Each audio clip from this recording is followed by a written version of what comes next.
Hello candidates, I am going to dictate you a passage from Progressive magazine.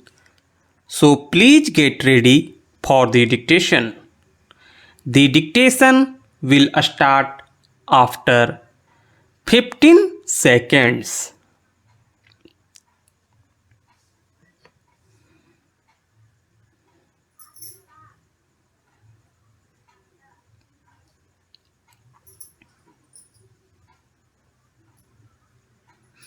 Mr. Vice Chairman Sir, I was submitting in the forenoon session that political defections have become a moral feature of our political and public life.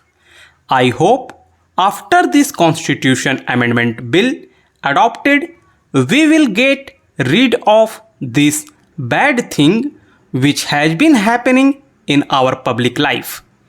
I was also saying that a good move has been made by the party in power. After all, a democratic government is not a government by majority. It is not a majority rule which operates. In the real sense, the party in the power should take the parties in opposition into confidence.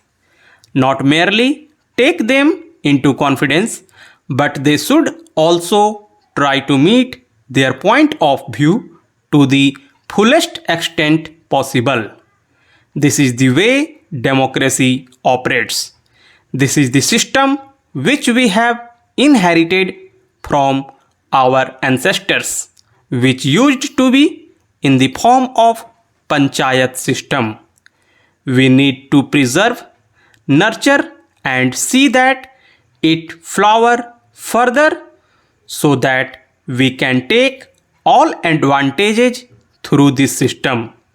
The only alternative to this system is, as is well known, dictatorship, where a person, a human being, cannot flower his own and to the full.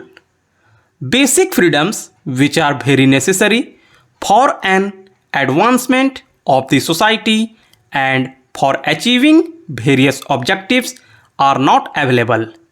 This defection has raised a matter of principle because it is a matter of morality in public life, in political life, which needs to be gone into. I know, sir, that is something which has been happening in all countries, of course, democratic countries, and we have witnessed a number of incidents of this type. But I would submit along with that it is just not right to defect. I think there is something more than that which also we should try to understand. A person leaves party for two reasons. One is that it is a matter of principle or certain basic policy or a program against which the party is trying to go. It might have been enshrined in the constitution, in the policies and programs, but still the occasions do arise when the parties go against their very principles and policies.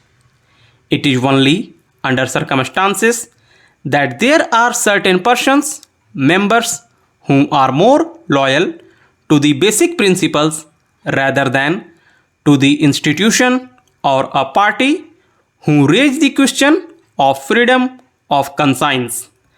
After all, political party is an instrument to achieve something. It is not an end by itself. If you like, from this point of view, the right to dissent or even to live is a basic right which should exist in any democratic society. But the point that is relevant is how this is going to be exercised. It is going to be exercised for personal advancement, gain personal benefit, selfish interest, or some national or social interest. That is the dividing line, and this should be kept in mind. I am therefore happy that the particular clause which used to be in the original bill that was sought to be introduced, that a person who could be expelled from a party outside the house not connected with the voting in house also would disqualify from the membership of the house, has been given a go by unanimously. That is a very welcome feature of this particular bill. Again, as I was saying, there are a number of situations wherein the people are required to operate, to work and vote according to the policies that are laid down. It is true that the members are elected on the basis of certain policies and programs to a political party. It is therefore their bounden duty to see that these policies and programs are properly implemented and the issues that come up before the House are accordingly voted upon.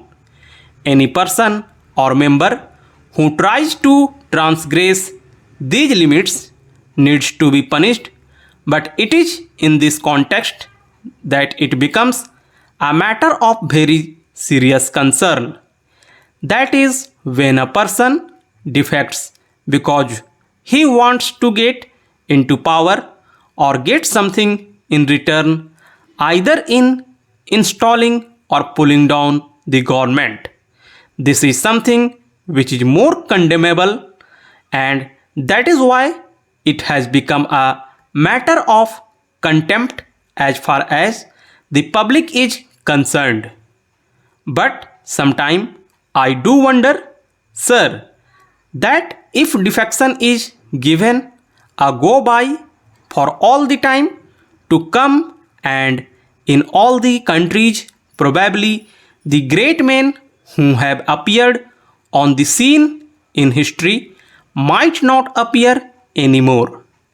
As my one friend put it, the chance of defection also may not be there.